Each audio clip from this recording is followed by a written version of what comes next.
আজ সন্ধ্যেবেলা রেয়াজ করে আর একটু হাঁটতে চলে গেছিলাম। হেঁটে এসে মনটা ভালো লাগছিল না, তো এক কাপ চা খেয়ে নিয়েছিলাম। চা খাওয়ার পরেও মনটা যখন ভালো লাগছিল না, শীতের সমস্ত সবজি কেটে নিলাম, নিয়ে আর এই সবজির তরকারিটা বসিয়ে দিলাম। আমার যখন মন না ভালো লাগে আমি বেশি রান্নার দিকেই যাই। রান্না করতে, সবাইকে পরিপাটি করে খেতে দিতে আমার ভীষণ ভালো লাগে। তো আজকে এই শীতের সবজিটা রান্না করে নিলাম, সমস্ত রং বেরঙের সবজি, যদিও আজকাল 12 মাস সবজি পাওয়া যায় এরকম। তো আজকে লুচি বানিয়েছিলাম ঘি দিয়ে, ছেলের পছন্দের। ছেলে আজকে সন্ধ্যাবেলা খুব একটা টিফিন করেনি, শুধু বিস্কিট খেয়েছিল, জল খেয়েছিল, আর পড়েই যাচ্ছে, কারণ সামনে এক্সাম আছে, অ্যানুয়াল পরীক্ষা। তো আজকে বললো মা খিদে পেয়ে গেছে 9:30 নাগাদ, তো ওকে খেতে দিয়ে দিলাম। আজকে সবজির তরকারি ছিল, ডিনারের মেনুতে ছিল ঘি দিয়ে লুচি ভাজা আর ডিম সিদ্ধ।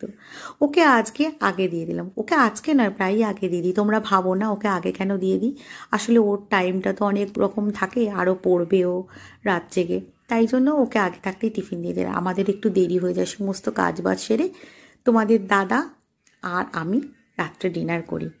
তো ওকে আগে টিফিনটা দিয়ে দিলাম। তো এই ছিল আজকে রাতের ডিনারের মেনু।